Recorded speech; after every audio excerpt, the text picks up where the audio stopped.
Every machine has a heartbeat, if you know how to listen.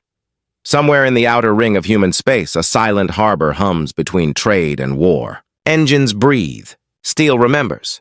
And deep inside that noise, someone hears something they were never meant to hear. Not a signal. Not a call. But a rhythm. A rhythm that could save a world. Or end it. If you can feel it too, don't turn away. Because once you hear the heart of the machine, it never stops echoing. The alarm chime was soft, but the metal was louder. The deck vibrated like a throat clearing before words. By dawn, the bay lights thinned to a pale blue hush. Frost misted the rails. Wayfarer RX waited at mooring ring 7, lights steady, systems nominal, heartbeat wrong. Kai Thorne stepped through the pressure door. His boots hummed back a faint reply. He paused to feel it. Not panic, pattern. He set the handheld vibrometer on the strut. The line rose, dipped, then split into a shadow curve, 63 to 67 hertz, with a curly little ghost in between. Electrical scans were clean. This lived in the bones. He crossed to the cryo-loop manifold. Valves gleamed. No frost bloom, no pulse lag. He listened with his jaw. Old soldier habits never left. The hull gave a tired, off-center sigh. A figure moved at the far bulkhead. Skin opalescent, eyes like dusk water. Her limbs tapered into pale sensory fronds that curled toward the air. "You're late," she said. Her voice came warm, not accusing. "Or the ship is early," he said. "Sira Lune," she added. She tilted her head. "Your readings are lying to you." "My readings never lie," Kai said. "They just tell partial truths." She touched the metal with 2 fronds. Her breath slowed. He watched the fine muscles in her neck steady. The deck note shifted under her touch. "There," she whispered. Half a beat behind its own breath. Kai checked the vibrometer again. The ghost curve thickened, then thinned as if shy. "Not power," he said. "Not coolant. Something in the suspension." Sira moved along the frame with dancer care. Her fronds brushed weld seams and bolt heads. She stopped at an access plate stamped with a crisp seal. "Factory seal," Kai said. "Looks new. Smells new," Sira said. Her fronds tightened. "But the metal under it remembers different hands." He unclipped a light and leaned close. The seal number matched spec. The torque paint looked right. Every rule said do not touch. Every hour said leave it be and file a note. The floor hummed, almost thoughtful. It was not angry. It was misaligned hope. Kai dialed through diagnostics again. Electromagnetics, clean. Thermal, flat. Acoustic, slippery as fish. "The ship is hiding something polite," he said. Sira watched his hands. "You treat machines like patients." "They breathe," he said. "Just slower." "Then this one has a murmur," she said. Her eyes stayed on the plate. "Do you hear it?" He heard it now, the double tap beneath the main beat. A counterfeit kindness, sweet and wrong.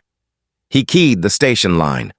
"Maintenance to Dock Guild Union. Request verification on Wayfarer RX suspension seals, segment C12.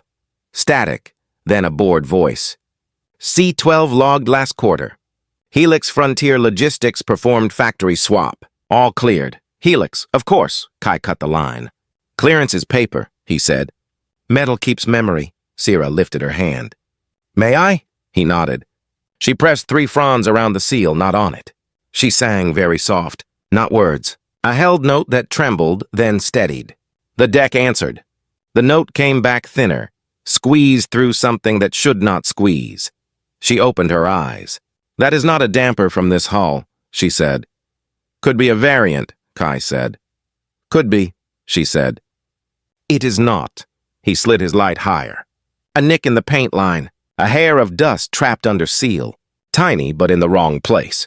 He felt the decision rise like tide. "Protocol says we log and wait," he said. She looked at him. "And the ship says hurry," he exhaled once. His thumb hovered over the seal. He did not break it, not yet. "First a fingerprint," he said. He set the vibrometer to micro-sweep.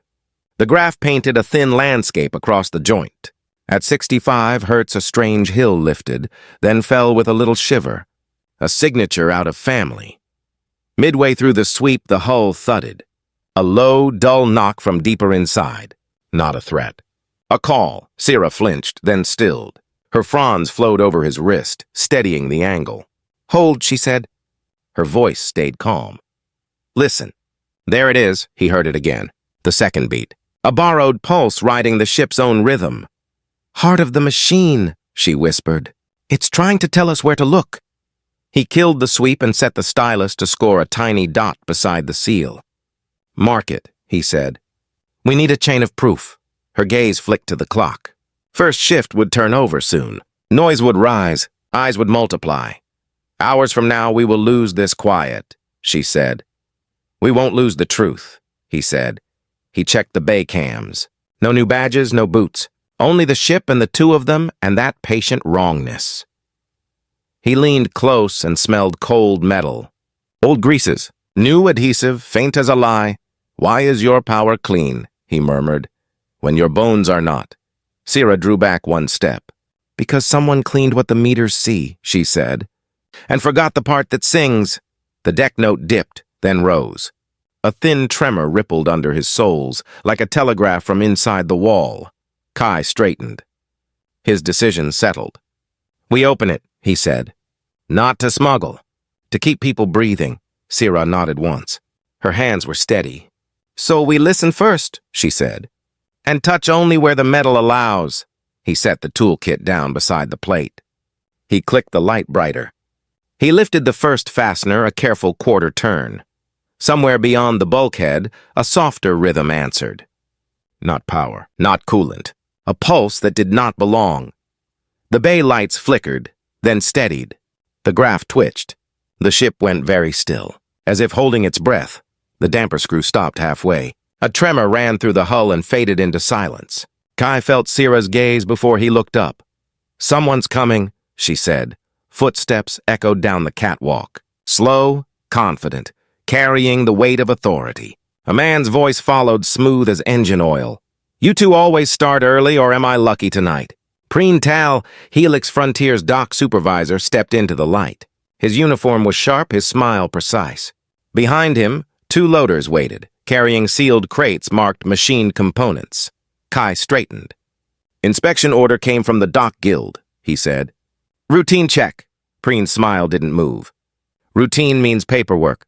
And paperwork kills momentum." He walked closer, his boots ringing on the deck. "Helix has a schedule tighter than most people's patience. If Wayfarer RX misses her window, 50 contracts drift late. That's 50 angry clients. And one tired port." Sira stayed by the wall, hands folded, fronds motionless. Her voice was calm. "And a ship that leaves with a bad heart kills more than patience." Preen turned to her, amused. "You must be the new liaison. Lovely to see Helix investing in diplomacy."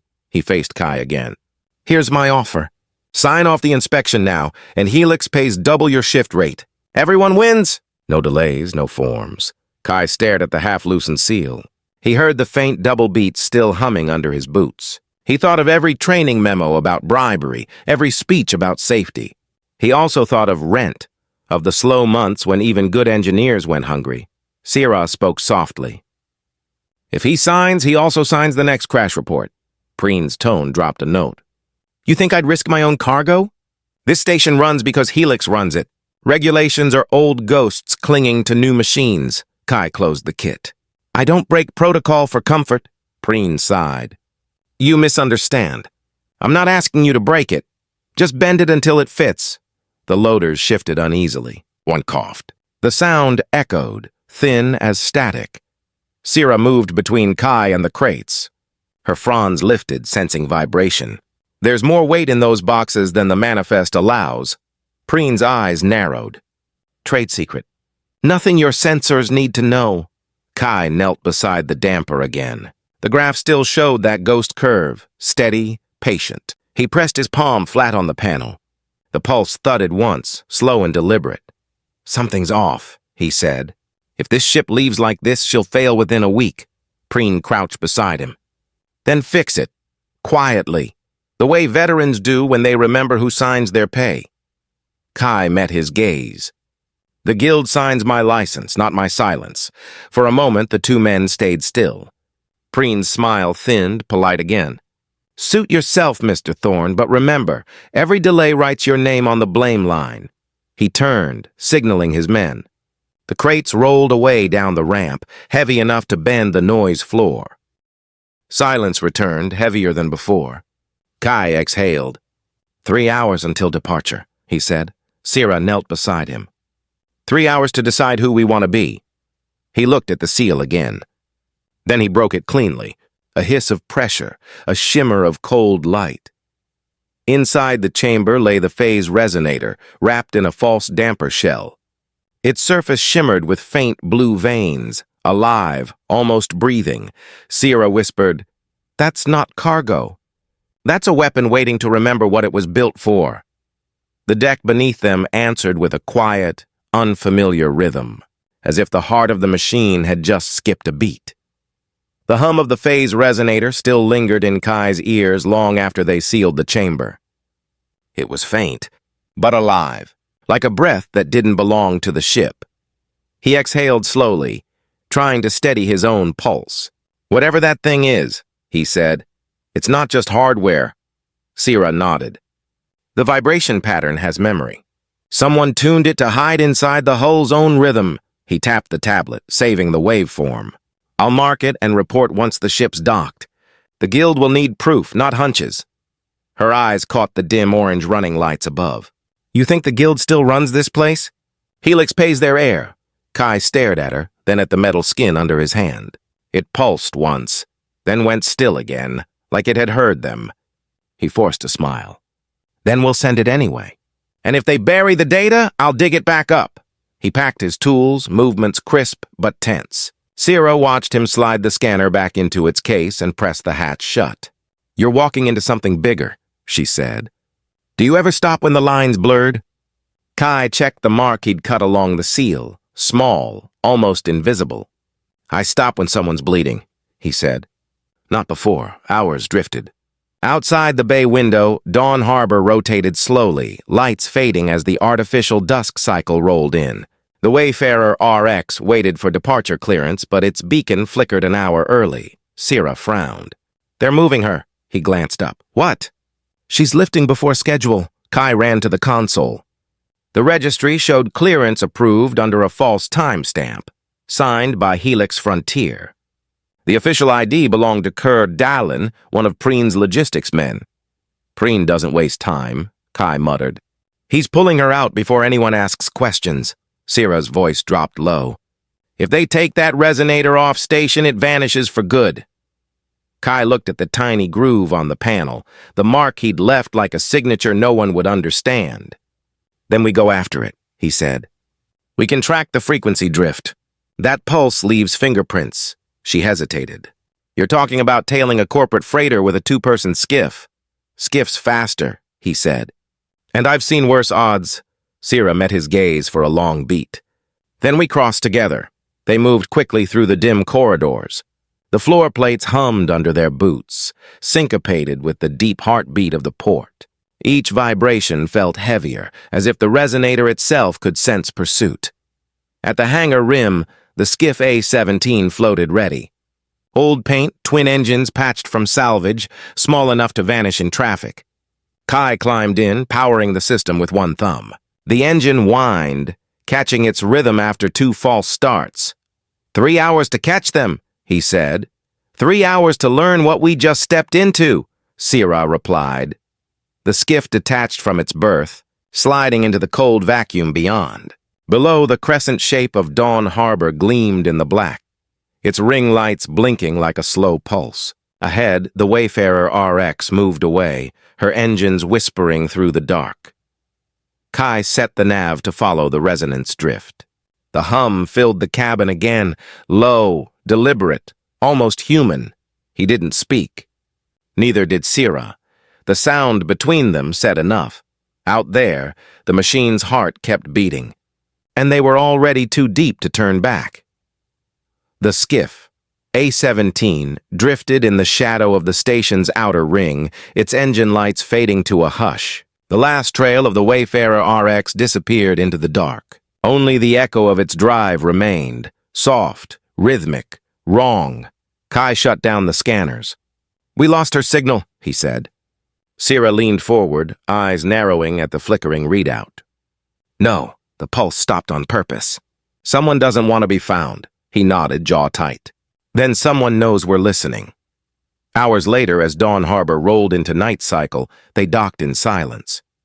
The station lights dimmed to a pale cobalt hue, mist from the vents coiled like breath.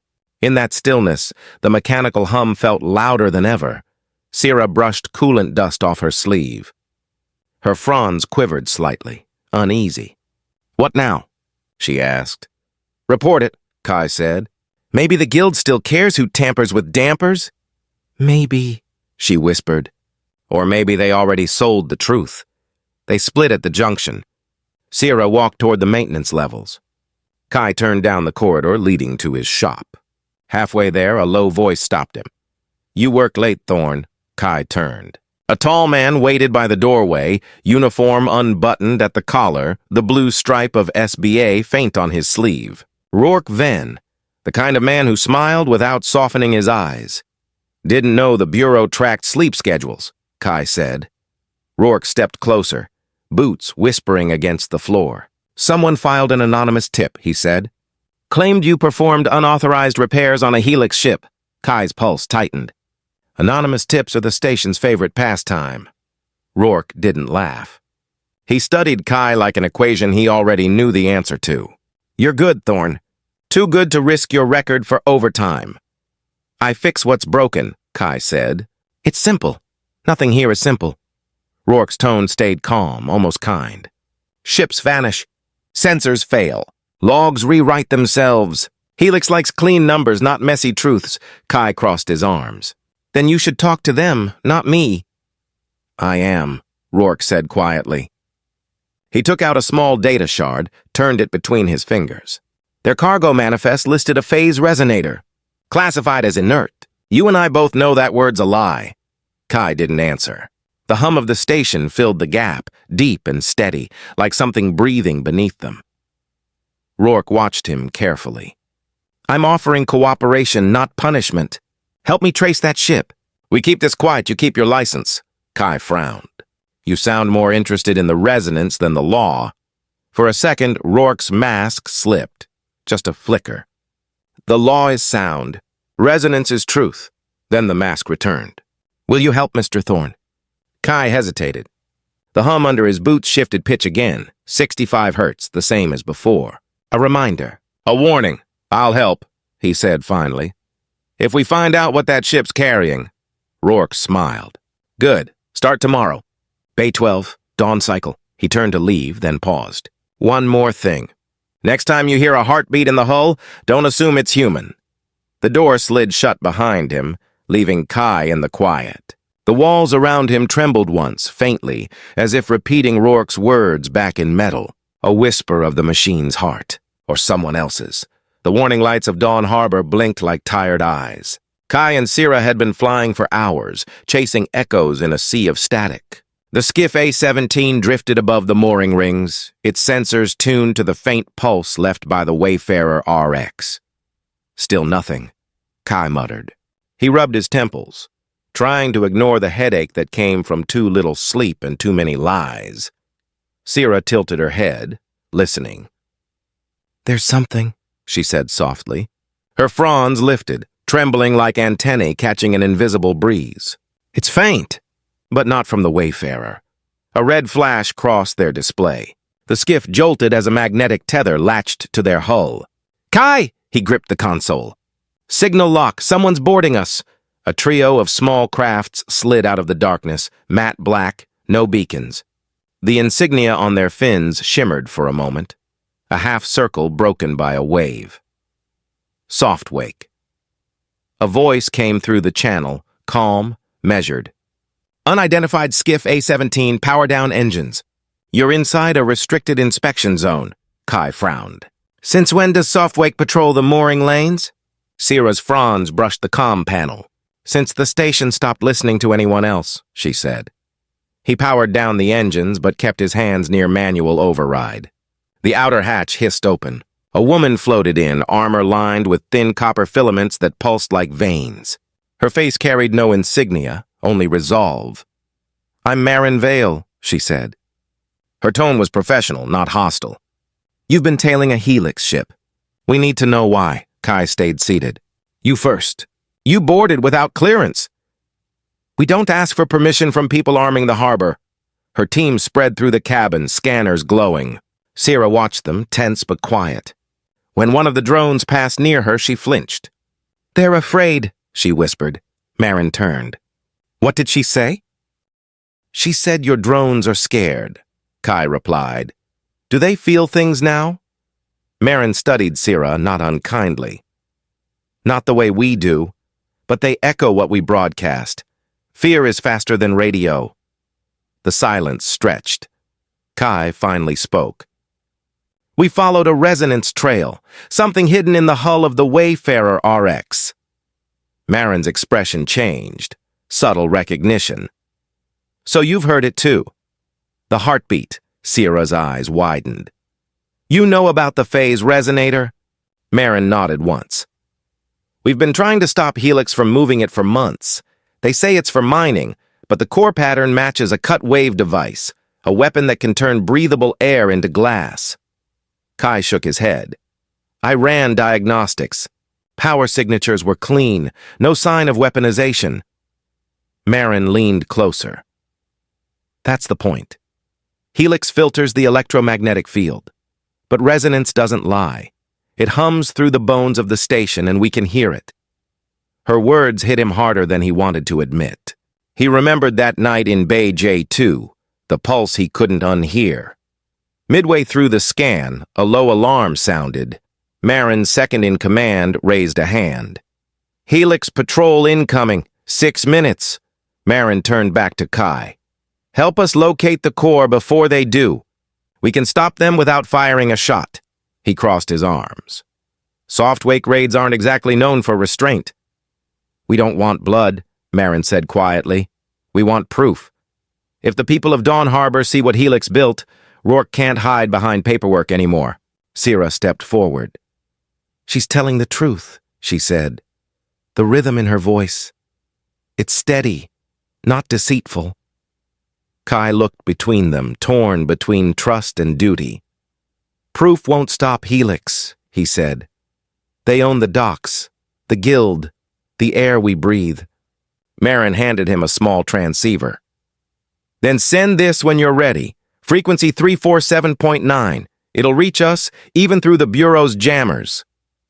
The alarm grew louder. Red light flooded the cockpit. Marin's team moved back toward their ships. Wait, Kai said. What happens if you're wrong? Marin paused in the hatchway. Then you'll hear the harbor scream before it burns. The airlock sealed, their vessels detached, vanishing into the blue fog of the upper ring. For a long moment, Kai said nothing. Only the faint hum of the skiff filled the silence. Sira turned to him. What do we do? He looked at the transceiver in his hand. Its tiny light blinked in rhythm, steady, patient like a heartbeat. We listen, he said. Then we decide who's lying. Outside the window, Dawn Harbor rotated beneath them, serene and unaware. And somewhere in the dark, the Wayfarer's hidden pulse kept beating, a reminder that truth and danger were now the same sound. The hum of Dawn Harbor deepened by noon, a low metallic heartbeat beneath the gravity lights. The upper rings glowed pale amber, while far below, the Helix transfer yard burned in steady industrial white. Cargo drones drifted between freighters like insects tracing invisible lanes. Inside Bay 14, Preen Tal stood over a holographic map, sleeves rolled up, voice sharp and economical. Across from him, Kerr Dalen shifted uneasily, glancing at the sealed door behind them. The shipment's late, Kerr said. He rubbed his palms together, eyes darting. Word is Softwake's been sniffing around Mooring 12 since dawn. We can't move anything without... Preen cut him off. Without what? Courage? He keyed the display, enlarging the three-dimensional scan of Wayfarer RX. The cargo's still locked in her forward compartment. We transfer at 1600, Bay J2. No deviation. Kerr frowned. Bay J2 is too exposed. The Guild still audits maintenance logs there. Preen zoomed the image closer, focusing on a hollow pocket between two gravity struts. "This," he said, tapping the spot, "is what they'll never audit, a dead cone. Every station has one. An acoustic blind spot where gravitational harmonics cancel sensor resonance. No sonar, no vibrational return. It's silence built into the architecture." He smiled thinly. "Perfect place to move something that hums too much." Kerr leaned forward. "You tested it?" "Personally." Preen's tone carried the cold pride of a man who thought precision was morality. "I dropped a vibro probe there last cycle. Not a single ping reached the registry. The Bureau's net doesn't cover it. Even their drones echo clean." "But Softwake," Kerr started. "Softwake tracks emotion, not math," Preen said. "They listen for fear, agitation, grief. Machines that dream of conscience. I deal in physics, not poetry." He turned away, adjusting the cufflink on his wrist. Kerr watched him with a look halfway between awe and disgust. "You talk like you built the station yourself," Kerr said. "I might as well have," Preen replied. "Helix funds half of Dawn Harbor's backbone. Without us, the Bureau couldn't breathe." Kerr lowered his voice. "Maybe that's the problem. We're already breathing for them." Preen's eyes flicked to him, flat, amused. "You sound like a priest. Since when did contraband bother your conscience?"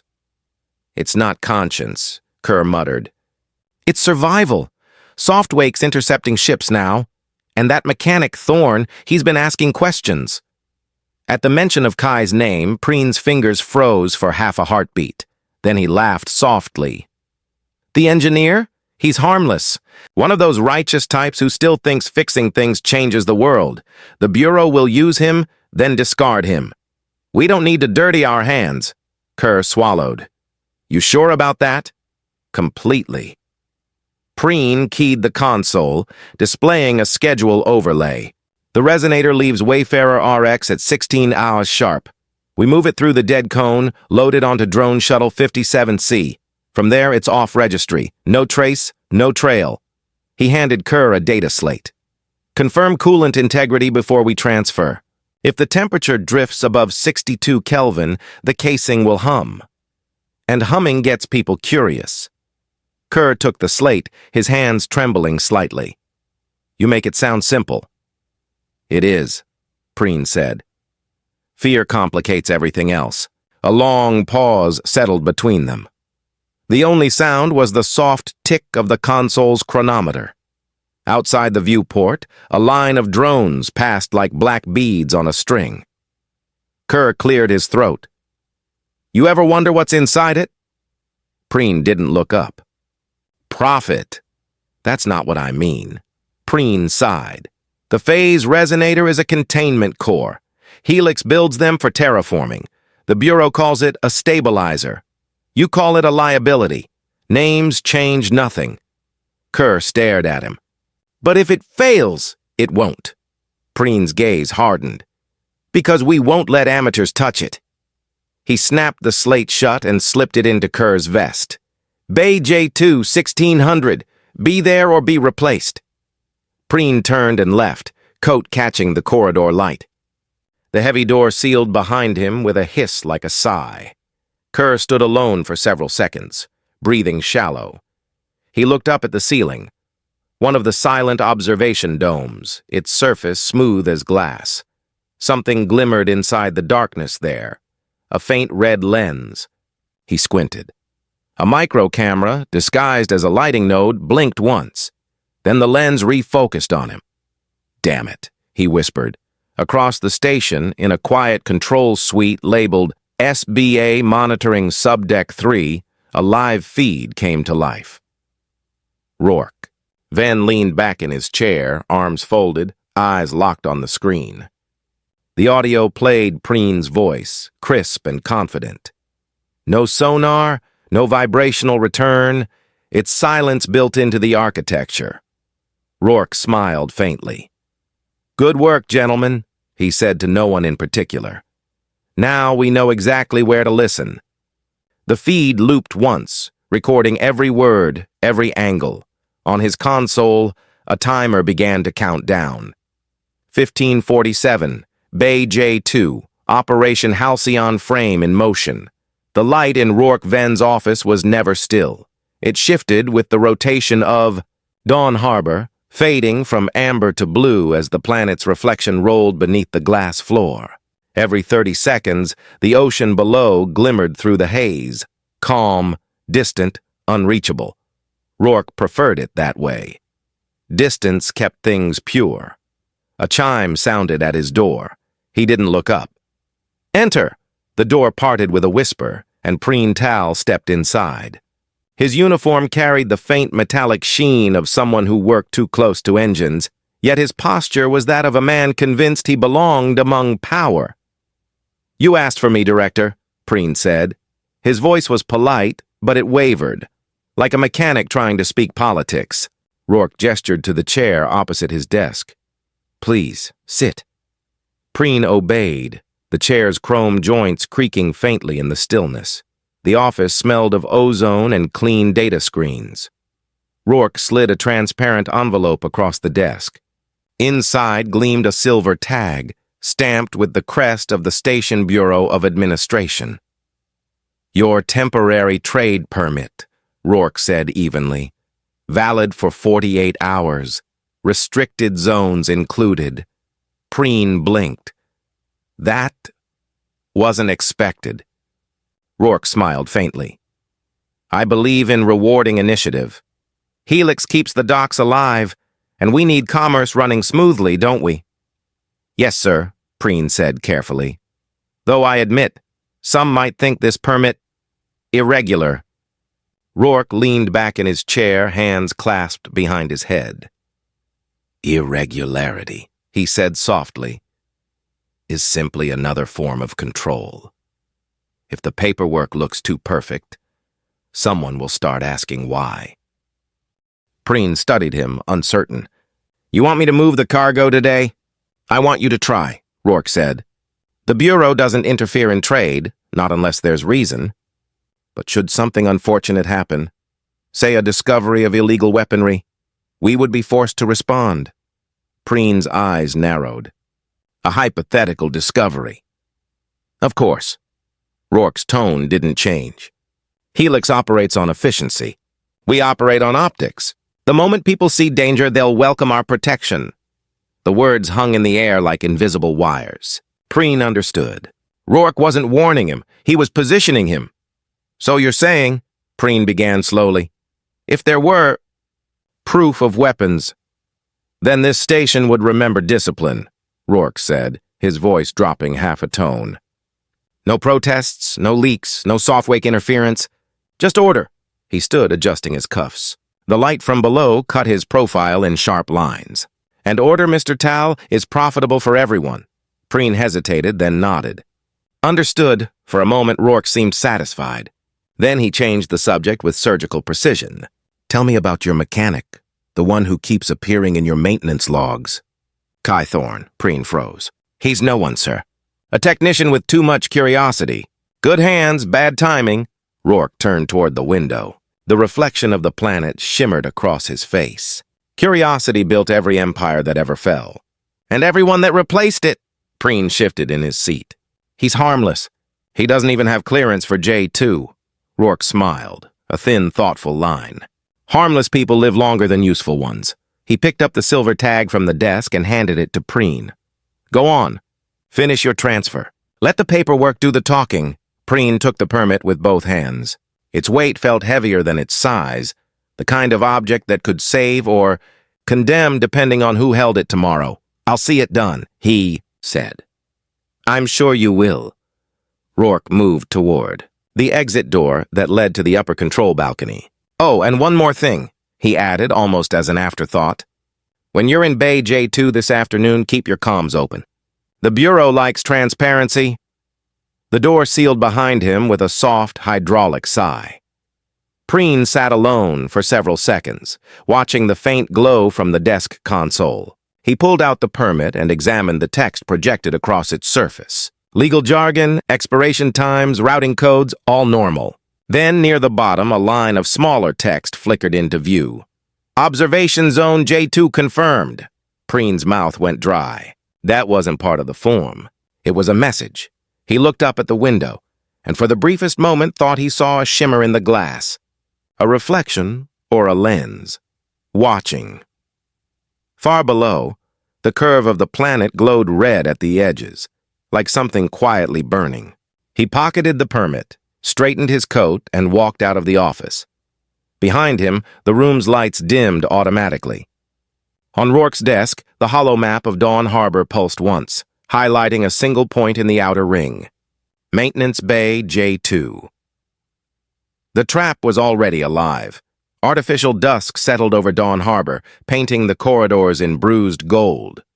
Through the viewport, the outer rings dimmed one by one until the great hub looked less like a station and more like a sleeping giant. Somewhere below, in Maintenance Bay J2, one light changed color, from white to red. The wind cycles shutting down, Sira murmured. Her voice was soft, but the words carried weight. When the vents go quiet, sound travels farther. That's when people who hide start to move. Kai adjusted the sensor pad on the console. Lines of faint blue pulses traced across the screen like veins beneath skin. Each wave was a vibration, a breath from somewhere deep inside the station. "This is everything Marine gave us," he said. "The echo map frequencies, all tied to the hull's structural harmonics." Sira's fronds brushed over the display. Tiny ripples shimmered where her touch passed. "The station's heartbeat," she said. "And it's not steady anymore." She isolated one band, 66 hertz, the same range that had haunted them since the Wayfarer RX. The signal trembled once, then split in two. Kai leaned closer. "That's phase interference. Two sources overlapping. Two resonators?" "No," he said. "One resonator, and something trying to mask it." The room seemed to hum with the realization. Every bulkhead, every rivet, a silent throat ready to speak if they only listened long enough. Hours slipped by. Outside, artificial night deepened, the ring lights fading to a faint violet glow. By late evening, the bay lights dimmed to their safety hue, red and low, the color of quiet danger. Kai ran the echo map projection. A three-dimensional image bloomed in the air, the whole harbor rendered in lines of sound and motion. Blue for stable frequencies, yellow for fluctuation, red for anything alive. Sira's eyes widened. "There," she said. "J2. The pulse is wrong." He adjusted the focus. In the projection, a single red thread twisted through the ring like a nerve out of place. It pulsed faster than the others, each beat echoing into the ducts. "That's the dead cone Preen mentioned," Kai said. "No sound, no data, no oversight. Perfect place to hide something that screams when it wakes." He zoomed in. The simulation trembled, and the echo map displayed a secondary pattern, an expanding ripple, jagged at its edges. Sira frowned. "What's that?" He calculated quickly. "Energy bleed," he said. "Resonant compression. If that thing fires, it'll release a cut wave through the air ducts." "How bad?" He hesitated. "The wave slices molecular bonds. Airlines first. Then oxygen reserves. In 3 minutes, the lower residential rings would suffocate." Sira stared at the map. "The Bureau wouldn't allow this." Kai shook his head. "Rourke doesn't allow. He prepares. If Helix gives him the chaos, he'll call it proof. Justification for militarizing the station." The words landed heavy. For a long time, they just listened. To the faint hum beneath the deck, to the breath of the machine that seemed almost aware of them. Finally, Kai stood. "We can't wait. If we reach J2 before they activate it, we might shut it down." Sira looked uncertain. "Marin said Softwake would move at night." "They're not our enemy," he said. "They're proof we're not alone in this mess." She glanced at the red light above the bulkhead. "Then we go now." They gathered their tools.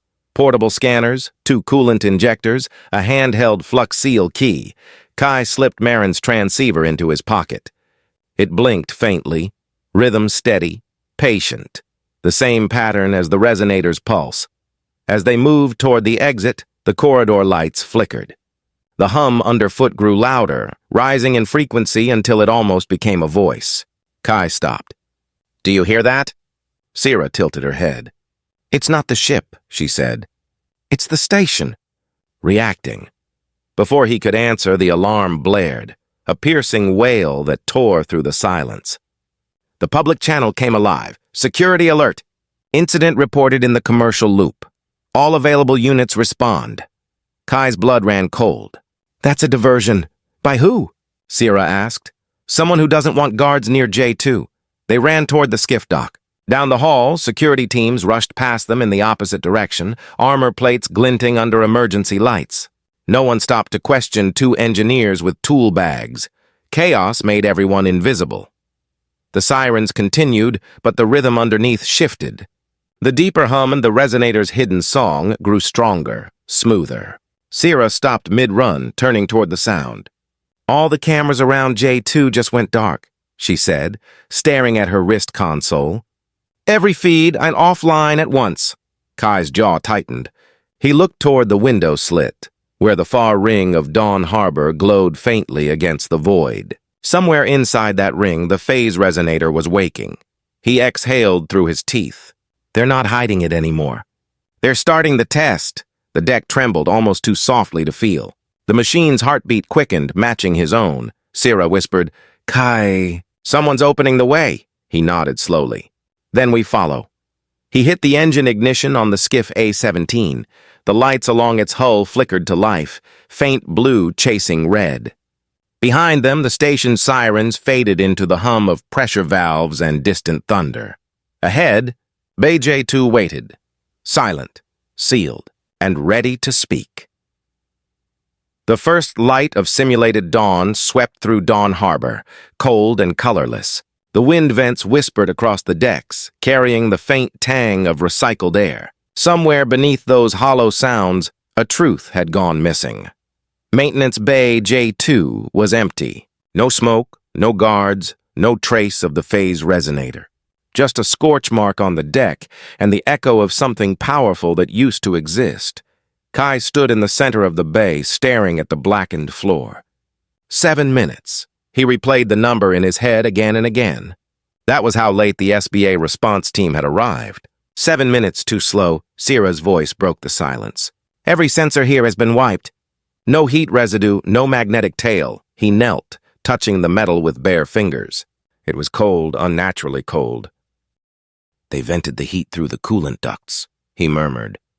They knew exactly how long it'd take us to get here. The doors hissed open behind them. Boots echoed. Rourke Venn entered, his coat gleaming with morning light. A dozen armed officers followed, their visors silver like mirrors. Rourke's gaze swept the room once. No device, no suspects, no trace. He looked at Kai. Mr. Thorne, you were the one who reported this. Yes, Kai said. We traced the signal through the echo map array. It was active here. Active, Rourke repeated, letting the word hang in the air. Yet by the time you called it in, the bay was empty. Kai's jaw tightened. You diverted the security teams. That alert in the commercial loop. It was fake. Someone pulled them away. Rourke tilted his head slightly. You're suggesting the Bureau created its own emergency? I'm saying someone inside knew exactly when to move, Kai shot back. 7 minutes isn't coincidence. The officers shifted uncomfortably. Rourke folded his hands behind his back. Do you know what I see, Mr. Thorne? I see a man chasing ghosts and blaming clocks. Sira stepped forward, her tone controlled. He's right. The frequencies from J2 vanished the moment that alert sounded. It wasn't random interference. Rourke glanced at her, studying the faint shimmer of her translucent fronds. Miss Lune, your talents are remarkable. But pattern recognition can lead to imagination. Kai's voice cut through. And politics can kill truth. A long pause filled the air. The only sound was the pulse of distant generators. Rourke finally smiled. Thin, professional. Continue your analysis. File your findings with Lieutenant Hesse-Vorn. We'll handle the rest. He turned to leave, then stopped at the door. Next time, Mr. Thorne, bring me results before excuses. When he was gone, the bay felt colder. The hum of the lights sounded like mockery. Hours later, the station lights shifted from pale silver to the warmer hue of day cycle. The hours bled together, turning discovery into doubt, and doubt into fatigue. Kai leaned against a support beam, staring at the void beyond the viewport. He could see the faint arc of mooring ring 12 glinting in the distance. Somewhere out there, someone was already preparing the next move. Sira joined him, quiet for a long while. "You shouldn't have argued with him," she said softly. "He has control of every deck. He also has cameras," Kai replied. He knew before he came that the resonator was gone. He wanted a scene to blame you, blame anyone not wearing his badge. Sira touched the glass, her fronds tracing invisible patterns. The machine's heartbeat is off. Every corridor feels nervous. Before Kai could answer, the door sensor beeped twice. A figure slipped through, dark jacket, no insignia. Marin Vale. Kai tensed, but Marin raised her hands. "Relax, I'm not here to shoot you." "You shouldn't be here at all," Kai said. "After last night, Rourke will hunt Softwake down." Marin's tone was dry. "Then he'll be busy chasing ghosts." "Because my people aren't the ones who moved your core," Kai frowned. "You're saying you didn't touch J2? Marin shook her head. "We got the same alert you did. Security breach in the commercial loop. Pulled half my team out of position. By the time we circled back, nothing left." Sira exchanged a glance with Kai. "So someone wanted both sides gone." Marin nodded. "Divide, distract, disappear. Classic Helix play. But this smells bigger." Kai folded his arms. "You think Rourke's involved?" "I think Rourke's too quiet," she said. "When bureaucrats stop talking, it's because they're already doing something illegal." The hum of the ventilation deepened, as if the station itself was listening. Marin looked around the bay. "He'll erase this place from the maintenance logs within the hour. You'll find nothing but blank entries." Kai's frustration broke through. "Then what do we have left?" Marin pulled a small transmitter from her coat. It flickered, showing static lines of coordinates. It's what was left on the comm band after the core vanished. "A relay ping off mooring 12. Sira studied the data, eyes narrowing. "It's coded, but the pulse rhythm, it's identical to the resonator's trace." "That's your trail," Marin said. "Follow it before he locks it behind an official order." Kai hesitated. "Why help us?" Marin smiled faintly. "Because you still think this station can be saved." "I stopped believing that years ago. But I'd like to be wrong." She stepped back into the shadows, her voice fading as the door sealed. "Be careful who you call allies, Thorne.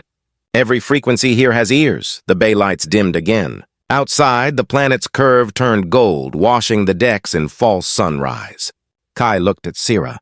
Her reflection shimmered beside his in the glass. "She's right," he said quietly.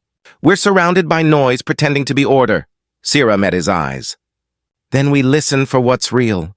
The two of them stood in silence, hearing the deep, slow rhythm of the machine beneath their feet. Steady, deliberate, and no longer neutral. Somewhere in that rhythm, a whisper hid between beats. A signal waiting to be heard. Midday burned red across Dawn Harbor. Light from the planet below reflected off the station's hull, turning mooring ring 12 into a halo of rust and glass. Inside its service corridors, sound bent strangely. Echoes didn't return where they should. It was the kind of silence that could hide a crime. Kai checked the magnetic seals on his suit. Sira moved beside him, the faint shimmer of her biofilaments catching the glow from a leaking conduit.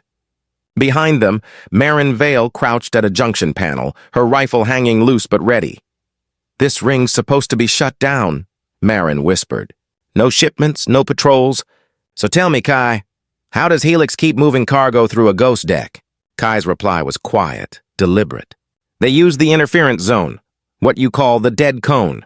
Sensors here can't hear. Neither can the station's recorders." Sira placed a small disc on the floor. The echo map array bloomed to life, throwing ripples of blue light that crawled along the corridor walls. "Every surface is vibrating," she murmured. "I can feel them." The machine's heart beats, but something's wrong. There's a false rhythm hiding inside. Kai unpacked a palm-sized device, wires trailing like veins. "The anti-resonance field," he said. "If we align it right, it'll cancel every masking frequency Helix is using, and whatever's hiding in there will show itself." Marin raised an eyebrow. "You're sure it won't fry us first?" "It might," he admitted. Don't stand too close. He planted the emitter and powered it on. The corridor dimmed as the sound level dropped into a hollow hum. Then an instant of distortion like the whole world inhaling. A shimmer appeared down the passage, faint and shifting, as if heat itself had taken shape. There, Sira breathed. The core is moving. The blur sharpened. An armored sled gliding on repulsor pads, escort drones floating in silence around it. Inside the sled's transparent shell pulsed a dull blue light, the phase resonator. Marin gripped her weapon. They're running it cold. That means it's live. Kai adjusted the anti-resonance field. Every drone flickered into view, metallic wings trembling with trapped vibration. He whispered, "If we overload their stabilizers, they'll crash. But we'll only have one shot." Sira nodded, her fronds shimmering brighter. "I'll give you their rhythm. When I stop, you fire." Her voice lowered to a near chant, matching the hum beneath the deck. The drones began to pulse in unison with her tone, drawn toward the resonance. Kai moved like a shadow, lining up a magnetic charge. "Now," she said. The charge detonated with a silent flash. Vibration tore through the hallway. 2 drones fell, shattering against the bulkhead. The sled swerved, scraping metal. A figure leapt out from behind it, short jacket, utility mask, raising a compact pistol. "Kerr Dalen!" Marin hissed. "Preen's errand boy!" Kerr fired twice, vibro rounds slicing through the air in silver arcs. Kai ducked behind a console, shards of polymer scattering over his head. Sira extended both arms. A translucent wave rippled outward. The rounds hit her anti-resonance field and dissolved into harmless light. Kerr froze, staring. "What the hell are you?" "Someone who hears more than lies," Sira answered softly. Kai lunged, slamming Kerr against the sled. The pistol clattered away. Marin aimed her rifle at his chest. "Where's Preen?" Kerr spat blood. "Gone. He's 3 rings ahead by now." "Where's the core going?" Kai demanded. Kerr laughed, breath ragged. "You really think you're the only ones watching?" "The Bureau's been here all day," Marin frowned. "Rourke?" Kerr's grin widened. "Ask him yourself." High above the ring, in a control chamber lined with glass, Rourke Venn watched the scene through a hollow screen. His reflection stared back, calm, analytical. He murmured to his aide, "Confirm visual. Let them take the small one. I want them to believe they're winning." Down below, the firefight ended as fast as it began. Kerr lay cuffed, face pale under the flickering emergency lights.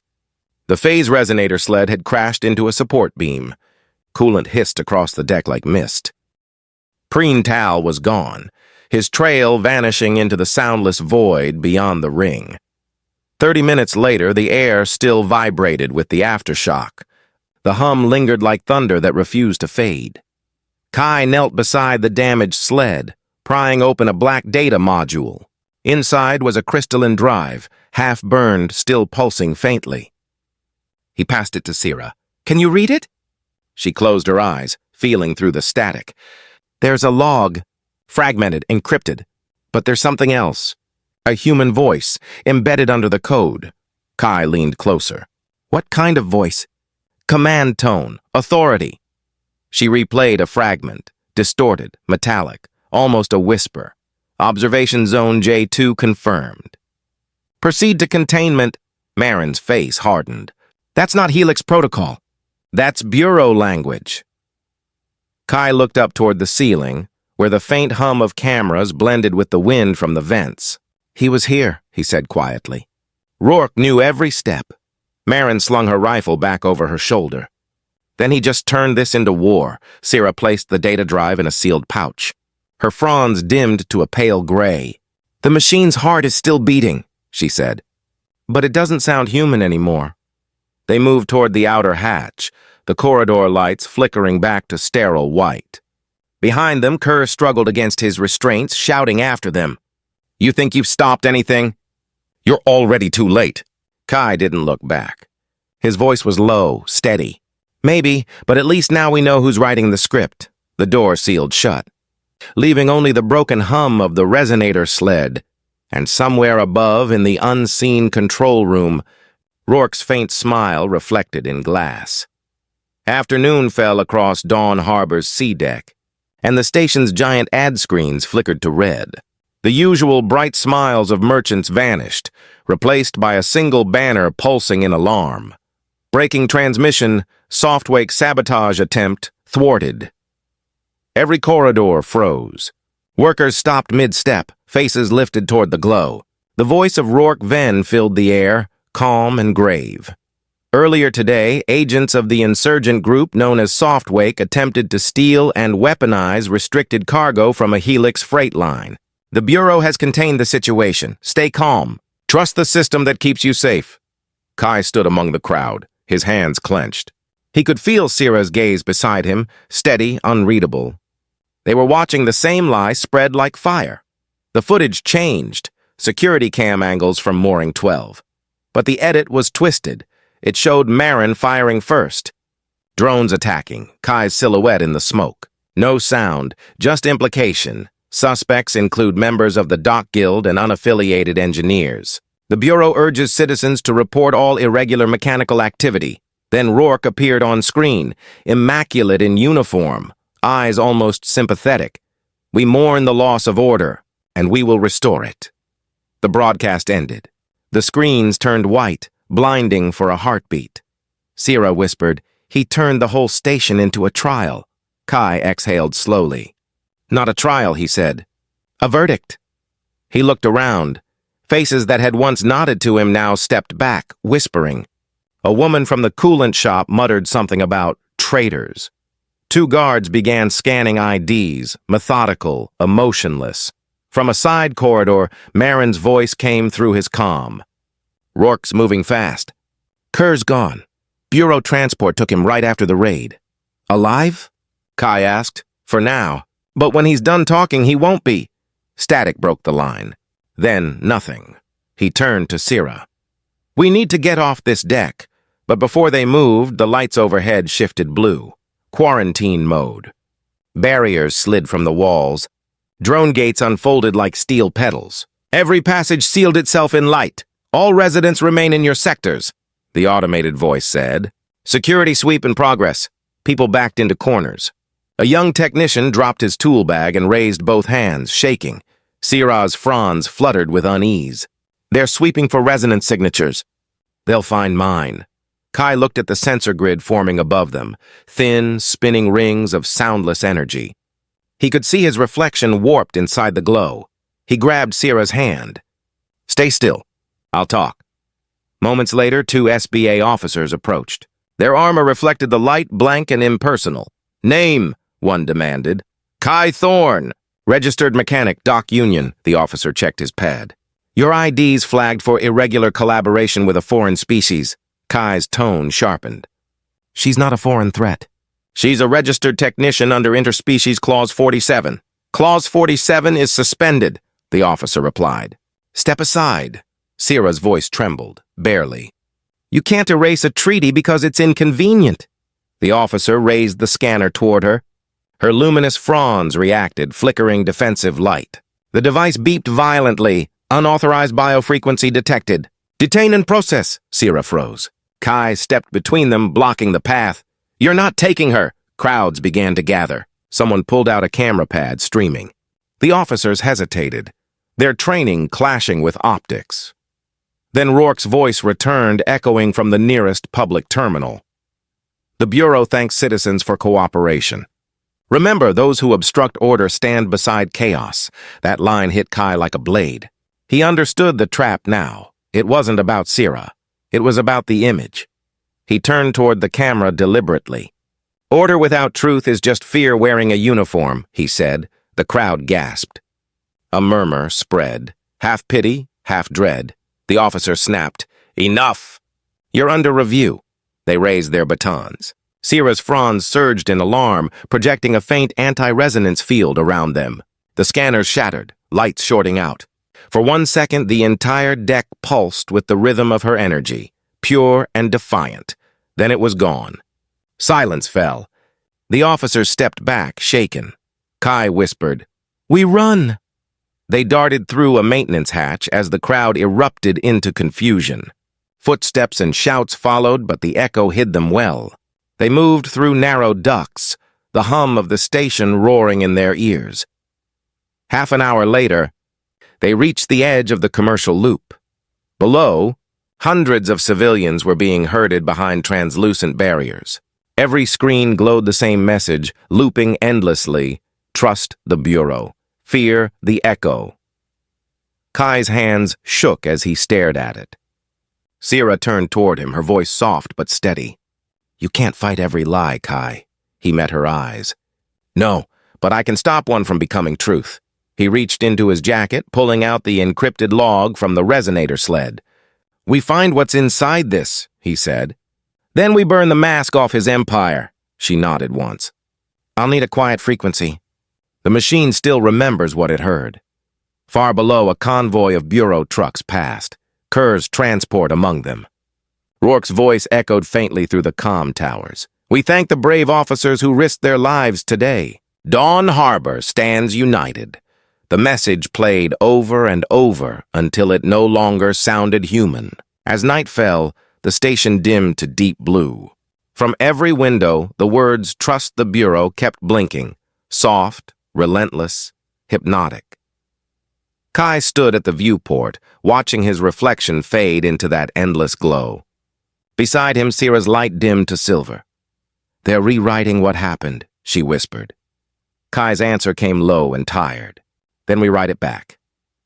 Night had fallen over Dawn Harbor, but inside the maintenance district there was no night or day, only silence. The hum of machinery had died hours ago. Kai Thorne's workshop sat in darkness, erased from the grid as if it had never existed. The entrance hatch bore a new seal, the silver insignia of the Station Bureau of Administration. A strip of light blinked across it, repeating the same phrase in sterile blue letters. Access revoked. Kai stood a few paces away, tool satchel still slung over his shoulder, hands covered in dust that no longer belonged to him. He pressed his old engineer card against the scanner. It flashed red, then dead. A quiet click sealed the lock for good. He let the card fall. It spun once before landing near his boot. From the shadows behind a row of cargo crates, Sira Lune watched. Her fronds glowed faintly, barely enough to outline her face. Rourke took your license, she said softly. Without it, you're just another dockhand. Kai gave a humorless smile. Then maybe that's what I'll be for now. He crouched beside a small crate and pried it open. Inside lay the portable drive from the Helix sled, their only surviving evidence. Sira stepped closer. Her voice lowered, cautious. If they trace that signal, they'll find us. They already will, he said. Doesn't matter. We need to know what we saw. He connected the drive to a handheld analyzer. The screen flickered, filling the workshop with cold light. Data spilled in fragmented bursts, numbers, coordinates, voice segments buried under static. Kai's fingers moved quickly, decoding layers of Helix encryption he'd seen once during his service years. Sira listened, the hum of her echo map array merging with the soft pulse of the analyzer. For a moment, the air itself seemed to breathe. Someone's overwritten the access log, Kai muttered. Not Helix, they don't use these keys. Then who? Bureau format. Deep archive, he paused. Rourke's fingerprints are all over it. The analyzer beeped, faint, then louder. A voice emerged from the static. Not robotic this time, human, calm, maintain lockdown, J2 complete. Transfer core to P-Deck, no external records. No witnesses. The words froze the room. Sira whispered, P-Deck, that's the restricted maintenance spine. Kai looked up, meeting her eyes. That's where he hit it. Ensure the engineers are discredited, the voice continued, slower now. They built the excuse. Now we build the solution. The recording ended with the faint sound of footsteps and a door seal. For a long time, neither of them spoke. Outside the sealed window, faint sparks drifted through the artificial night like falling stars, debris from some distant repair crew still burning off in vacuum. Kai closed the analyzer, his expression carved in exhaustion. They're not covering up a theft, he said. They're staging an evolution. The Bureau wants the resonator for themselves. Sira moved closer, her fronds brushing against his arm like cool threads of light. If they weaponize it, the station will never sleep again. Every wall will hum with control. He nodded slowly. We stop them before that happens. Without a workshop? Without a name? Kai's smile returned, thin but alive. I still have hands. And you still have ears. She reached out, placing her palm on the deck plating. Through the metal, she heard it, faint, deep, distant. A single pulse beneath the static of the station's endless noise. Nearly midnight now. The air ducts sighed like a tired beast, carrying the rhythm from somewhere far below. One low beat, steady and lonely, from the depths of P-deck. Sira lifted her head. It's calling, she murmured. Kai packed the analyzer, slung the satchel over his shoulder again. Then that's where we go next. He glanced once more at the locked door of his former workshop, the place where he had built engines, dreams and a small life that no longer fit in this world. The access light flickered faintly behind the seal, as if the machine itself wanted to apologize. Kai turned away. In the corridor beyond, shadows swallowed his figure until only the sound of his footsteps remained, measured, determined, merging with that lonely pulse echoing from the depths. Dawn crept through the ventilation shafts like a secret. Its pale light brushed the floor of an abandoned service bay, dust, cables, and two people who hadn't slept. Kai Thorne knelt beside a humming generator, the phase resonator suspended in a magnetic cradle before him. The device pulsed once every few seconds, a faint blue heart trying to remember how to beat. Sira Lune stood close, her fronds dim with fatigue. It's smaller than I imagined, she whispered. Something so small shouldn't hold so much fear. Kai adjusted a lens, tracing the lattice inside the core. It's not built for fear, he said quietly. It was built for rescue. See this alignment? It's an engine stabilizer meant to suppress shock waves during crash recovery. She tilted her head. But it's not suppressing now. It's amplifying, he nodded. Someone rewired the harmonic regulators, turned a shield into a blade. The hum deepened. A thin crack of light crawled up the chamber wall as the resonator spun faster, feeding off its own echo. Sira reached toward it, her fronds trembling. It's hurting itself. Kai shut it down. The silence afterward felt alive, as if the bay was holding its breath. Now we know, he murmured. Helix didn't build a weapon. The Bureau did. An hour later, the light of dawn reached the outer hull. The air shimmered faintly, warm in places, cold in others. Like the station couldn't decide what morning meant anymore. Kai activated his comm. Director Rourke, this is Thorne. I have something you need to hear. Static. Then Rourke's voice, calm as always. I'm listening. The resonator isn't a weapon. It's a rescue system modified for controlled failure. Someone's planning to simulate a disaster. Rourke cut him off. Controlled failures save lives, Thorne. If you want peace, you need fear first. Safety before sentiment, Kai froze. You knew? Rourke's tone stayed mild. I know what it takes to hold a colony together. Report your findings and step back. That's an order. The line clicked dead. For a long moment, Kai stared at the silent comm. The hum of the generator filled the gap where his faith used to be. Sira watched him, her voice a whisper. He won't stop. He thinks fear is structure. Kai rose, eyes shadowed by the half-light. Then we stop waiting for permission. She nodded once. Soft wake? Marin's the only one who still fights for truth, not headlines. He pulled a small data pad from his belt, encrypting the resonator logs. We take this to her. But no more Bureau channels. From now on, we move in the dark. Sira's fronds brightened, a faint silver hue chasing away the gloom. The machine's heart still beats. Maybe it's waiting for the right hands. Kai looked at the resonator. Its cracked shell glowed faintly like an eye opening underwater. He whispered, Then we give it a better purpose. The sound of distant turbines rose, carrying through the hull like a low tide. Beyond the viewport, the first rays of dawn touched the planet's curve, painting the station in gold and ash. For the first time in days, Kai felt direction, not safety, but purpose.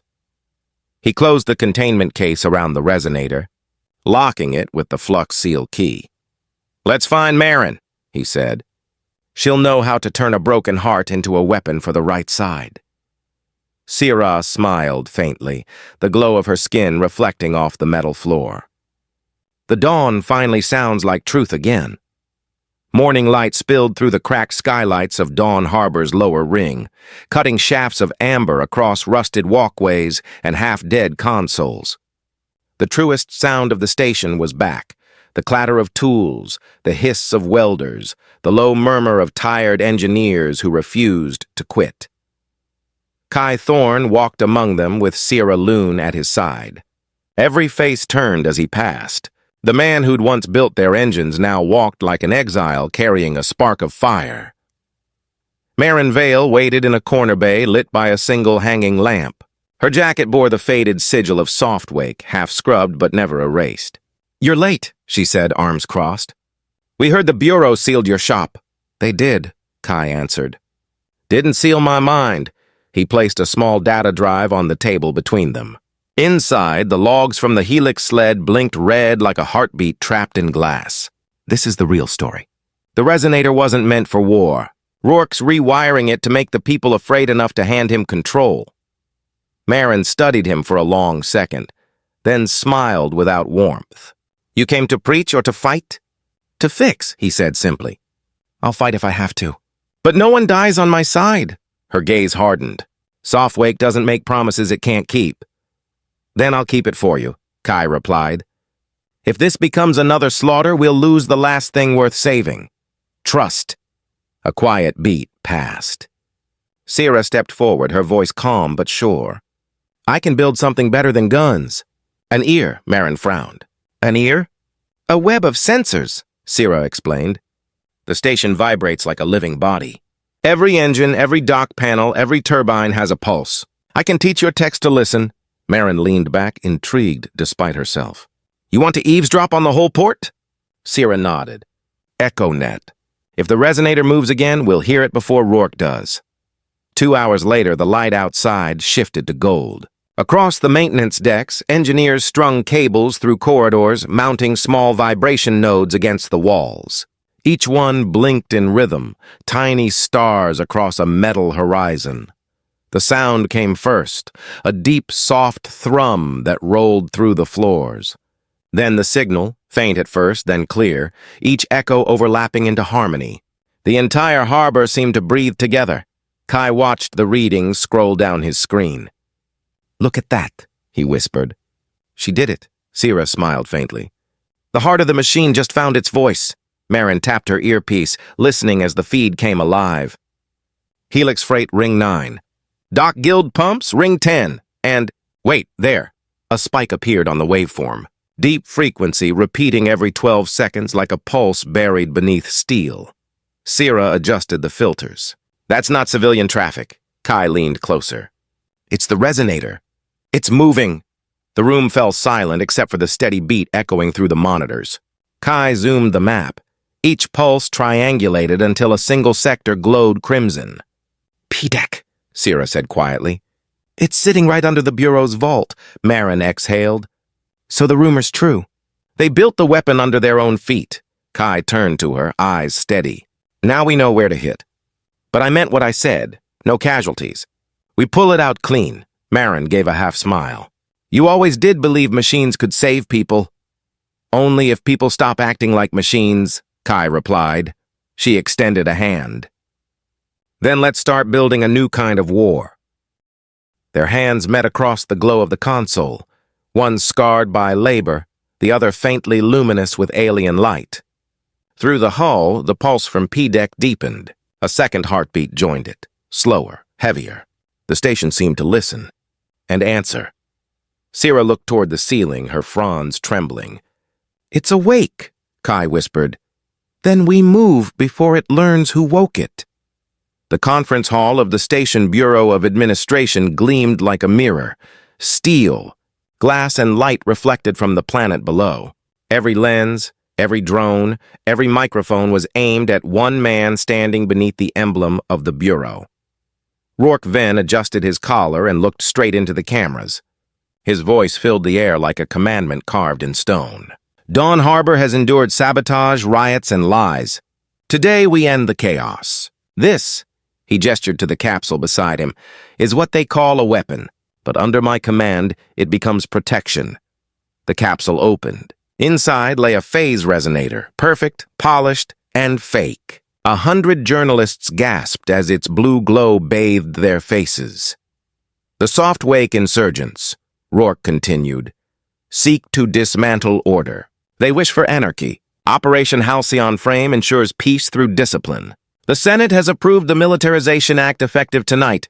Applause erupted. From the back row, Lieutenant HFY tapped her earpiece. Signal verified, she murmured. Broadcast clean on every channel. Rourke smiled faintly. Then let them hear what safety sounds like. Across the harbor, in a dim cargo office of Helix Frontier Logistics, Preen Tal hunched over a screen. His hands trembled as Rourke's voice echoed from the feed. Director, what do you need from me this time? The reply came as a cold whisper through the comm. Your district has a maintenance fault, doesn't it? Ring 10, residential pumps. Make it fail just enough to spark panic. Preen swallowed. That'll hurt people. Not if they behave, Rourke said. Fear restores faith faster than speeches. The line went dead. Outside his window, the lights of the commercial loop flickered like nervous eyes. He typed the command anyway. 2 hours later, the hum of the harbor changed. Somewhere deep beneath the lower decks, a pump screamed, then died. Steam burst through the walkways. Children cried. Security drones began circling above the crowd. Inside a hidden relay room, Kai Thorne, Sira Lune, and Marin Vale watched the broadcast unfold on cracked monitors. The image of Rourke filled every screen. He's using the fake core, Marin said, disgust rising in her throat. People are cheering for a lie. Sira's fronds flickered with warning pulses. The vibrations in the lower ring are wrong. Something's destabilizing the coolant grid. Kai checked the data stream from EchoNet. Frequency spike at 0.9 hertz. That's not coolant. That's a countdown pulse. They all looked at the screen again. Behind Rourke, digital timers glowed faintly on the podium's base, numbers ticking down in red. 6 hours, Sira whispered. If he triggers that field, every cryoloop in the harbor will melt. Marin clenched her jaw. 6 hours until he owns the whole station. Kai exhaled slowly, mind racing. We need proof. EchoNet caught the signal. We trace it back to the source. Sira closed her eyes, tuning herself to the low vibration that ran through the metal floor. The sound thickened, becoming a slow mechanical heartbeat. She opened them again. It's coming from P-Deck. They're already charging the false core. Alarms blared from the corridor outside. Drones rushed past the window, searchlights cutting through the fog. A metallic voice echoed through the public address. Civilian containment in effect. Unauthorized gatherings will be detained. Marin cursed under her breath. He's flipping the switch in public view. By the time anyone questions it, the damage is done. Kai grabbed his toolkit and slung it over his shoulder. Then we don't question. We move. Sira hesitated. If we intercept too soon, he'll shut down the entire EchoNet. Kai turned to her, voice low but steady. Let him hear us coming. It's time he remembers machines have hearts too. Across Dawn Harbor, lights dimmed. A deep vibration rolled through the hull, shaking the dust from forgotten rafters. Then every speaker on the station hissed alive. Rourke's voice carried on a tide of static, energy pulse armed. For your safety, remain where you are. Kai froze. Sira's fronds went dark. Marin looked at them both, eyes wide.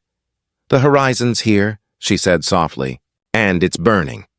Artificial dusk bled across P-Deck, painting the metal corridors in red, like a scar that refused to fade. Emergency lights pulsed along the spine of the station, each flash counting down the 6 hours left on Rourke's clock. Kai Thorne checked his wrist display. Access routes, heat maps, drone patrols. Beside him, Sira Lune adjusted the portable anti-resonance field strapped to her shoulders, the faint hum rippling through her skin. You still think we can walk out alive? She asked quietly. We don't walk out, Kai said. We walk through. A kilometer away, Marin Vale's voice crackled through the comm, sharp and steady. Diversion ready. Once you breach, I light up the south conduit. They'll think a reactor's about to blow. Kai smiled faintly. Make it loud. Let them feel what real fear sounds like. The corridor ahead groaned under pressure as the bay doors cycled open. Steam curled around them like ghost breath. They moved fast, two figures sliding through shadow and noise toward the heart of P-Deck. 40 minutes later, the upper grid went dark. Only the red hazard beacons remained, pulsing like veins under translucent metal. Sira knelt, attaching sensor lines to the floor plates. "The field's aligning," she whispered. "Once it hits phase 0, no vibration can escape." Kai checked the readouts. "Then Rourke can't trace us." Yet. Through the transparent floor, they saw it. The real phase resonator, caged in a field of shimmering blue. Each pulse shook the deck like a heartbeat trying to escape its ribs. A cold voice broke through their comms. "Engineer Thorne, you've gone too far." Rourke Venn's tone was calm, almost paternal. "You're standing in front of progress, Kai. That core will end conflict for a century. All it asks is obedience." Kai froze, looking at the resonator's light. "You call that peace?" "You built a god out of fear," Rourke chuckled softly. "Fear is just truth without permission. Join me. Stand with the order that replaces chaos." Sira glanced at Kai, silent. The hum around them grew deeper, vibrating through bone. Kai switched channels, his voice low but firm. "I built engines to carry people home, not cages to hold them still." "You want obedience? Build your own machine." Rourke's reply came colder than vacuum. "Then you'll vanish with the old world." The line went dead. The resonator flared, light spearing up through the decks. Alarms screamed as the pulse counter reset itself. On every screen aboard Dawn Harbor, the timer blinked. 05 hours, 59 minutes. Kai looked at Sira. Her eyes caught the red glow, unwavering. He whispered, "Then we finish this before the world does." The artificial night hung heavy over P-Deck, every beam washed in red emergency light. Steam curled through the vents like breath from a wounded giant. 45 minutes until the cut pulse. Kai Thorne crouched beside the pressure gate, fingers tracing the cold alloy. The hum beneath the deck vibrated with purpose, Rourke's machine coming alive. Behind him, Sira Lune adjusted the small generator strapped to her chest. The anti-resonance field shivered around them like a thin membrane of sound. "Once I start singing, the sensors will blind," she said softly. "But it'll burn through my nerves in minutes." Kai looked at her. "Then make it count." "I'll handle the rest." Through the comm, Marin Vale's voice crackled, low and calm. "Diversion's ready." "Mooring 3's about to scream like a dying reactor." Kai smirked. "Good. Let them run toward the noise." 20 minutes later, the corridor to the core chamber flickered alive with alarms. Every red lamp blinked in rhythm with Sira's heartbeat. She stood in the center of the hall, eyes closed, voice barely above a whisper. The melody wasn't human. It shimmered between tones, a living equation. Walls quivered. Drones above short-circuited one by one, falling in silent arcs. Kai moved fast through the fog of light. He slid the flux seal key into the final lock. The door hissed open, revealing the phase resonator suspended inside a ring of blue fire. "It's stable. For now," he said. Sira's voice trembled through the link. "The song's holding? But the feedback's climbing, 13% per second." Kai cut the cryo conduits, rerouting coolant back to the containment pipe. He typed line after line of code. "Cancel destruction protocol. Switch to rescue mode. Come on." A metallic clang answered him. From the far side of the chamber, footsteps approached, measured, deliberate. Rourke Venn stepped out of the smoke, his silhouette rimmed with blue. "So this is what rebellion looks like," he said. "One man trying to rewrite the heartbeat of progress." Kai didn't look up. "Progress doesn't need bodies to build on." Rourke raised his weapon, a vibro carbine humming with deadly resonance. He fired. The blast hit the anti-resonance wall. Sira screamed as the feedback surged through her skin. Kai dropped to her side. Her tendrils twitched violently, light spilling from her eyes. He tightened his grip on her hand. "Stay with me, Sira. The heart of the machine needs both of us." Her breath came ragged. "I can't hold the tone. The field's collapsing." "Then I'll match you," Kai said. He pressed his palm against the resonator's surface. The vibration leapt into his chest. Pain, heat, music. The two frequencies began to merge. Rourke watched, frozen for a second, as the sound deepened. The resonator pulsed brighter, throwing light across his face. He fired again, but the bullet dissolved in air, disassembled by the harmonic wave. Kai shouted over the roar. This core was never meant to kill. It listens. It learns. Sira's voice barely reached him. It's hearing us, Kai. For a moment, everything stopped. Even the alarms fell silent. Then the blue ring flared, calm, even, steady. The true heart of the machine beat once, echoing through the hull. Rourke staggered back, eyes wide. What did you do? Kai exhaled. I reminded it what it was built for. The resonator's pulse swept across P-deck, shutting down every weapon drone within reach. The vibration spread like a ripple through the station's skin. Outside, the artificial stormlight flickered and dimmed. Rourke turned toward the exit, voice cold through the static. You just signed the death warrant of this station. Kai looked at Sira, still kneeling beside the glowing core. Maybe. Or maybe we just gave it back its heart. The light from the resonator rose again, brighter, too bright to see. Somewhere deep in Dawn Harbor, a timer began to count down from 44 minutes. The deck shook like a living drum. Blue light poured from the phase resonator, spilling through the cracks in the bulkhead. Every pulse struck Kai's chest like a heartbeat not his own. He staggered closer to the core. The containment arcs hissed. Sparks crawled up the walls. Sira's voice trembled through the calm. The field can't hold. The pulse is feeding on itself. Kai looked at her, skin shimmering with stress lines, tendrils twitching from pain. Then he remembered the lesson buried in every engine he had ever built. Every resonance needs a vessel, and every vessel eventually breaks. He tore the access panel open on his skiff A-17, still docked at the side hatch. The little ship had followed him through every war, every rebuild. Now it waited like an old friend ready to die. I'm routing the overload through the skiff's frame, he said. It'll burn out the harmonic chain before it tears the station apart. Sira shook her head, voice raw. You'll tear yourself apart with it. Kai smiled faintly. I've already been torn apart once. This time I get to choose how. He linked the coupling, metal shrieking as the skiff's pulse engine came alive. The hum rose to a roar, vibrating the air until it became light. Sira reached for him through the shimmer of the anti-resonance field. Her hand found his, heat bleeding between their palms. I can't lose you again, she whispered. You won't, he said. You'll hear me, in the rhythm. The light deepened to silver. The skiff trembled violently, hull plates lifting one by one, dissolving into white dust. Across the chamber, Rourke Venn appeared through the static haze, weapon raised. You can still stop this, Rourke said. Join me. Help shape the order that will outlive chaos. Kai turned, eyes bright in the pulsing glow. I don't serve order built on silence. I choose freedom, even if it lasts one heartbeat. Rourke's jaw tightened. Then you die for nothing. He tapped the trigger on his wrist console. A sharp crack split the air. His fake core exploded in a shower of harmless debris. The detonation lit his face with sudden disbelief. All around him, hidden cameras whirred to life, red lights blinking. Marin's voice cut through the comms, cold and steady, broadcasting live to every channel.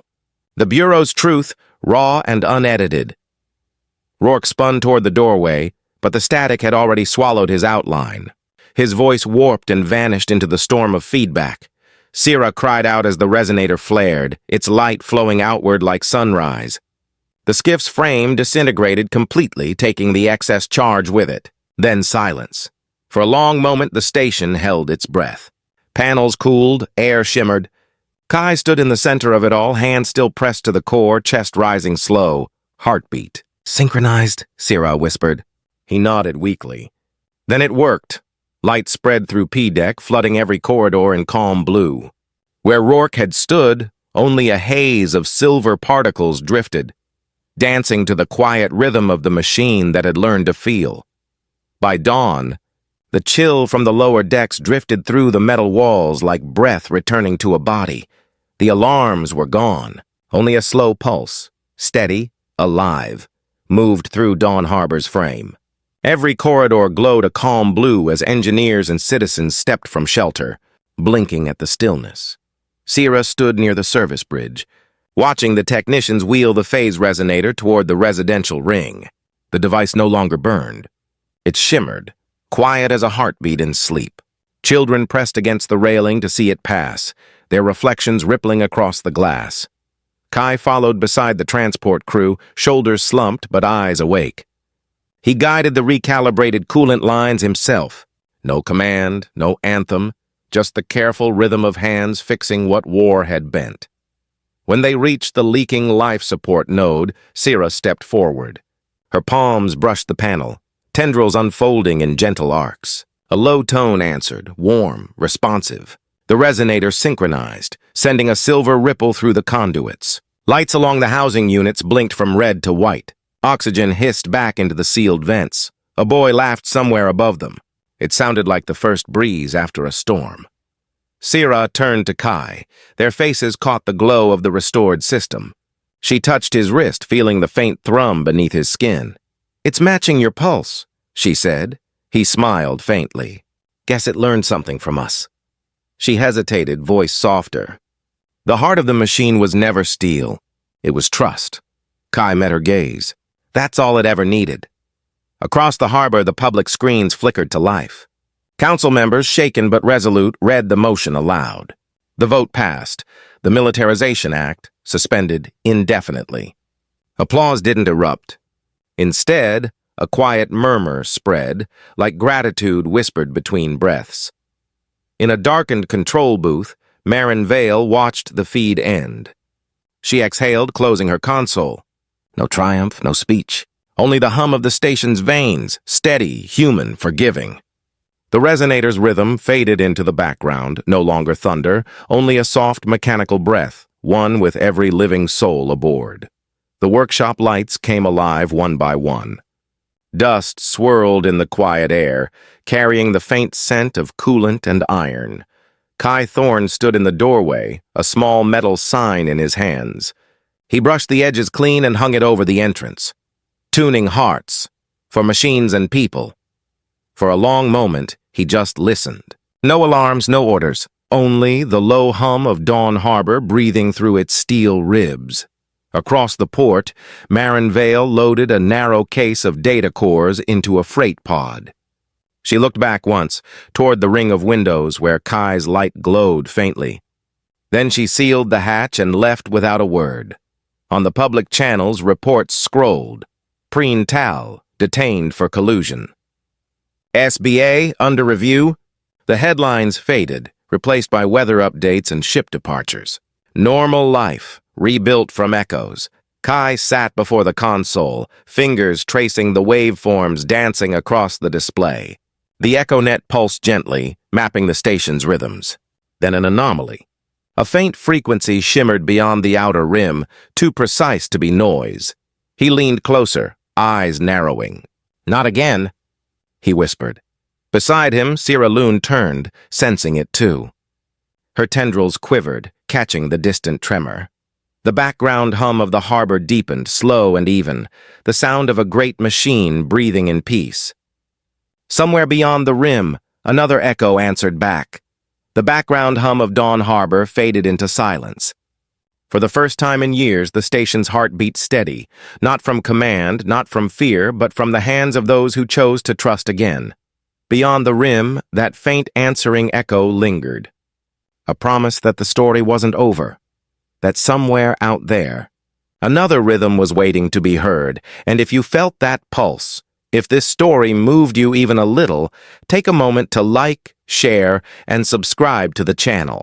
Because every story, like every heartbeat, needs someone to keep it alive.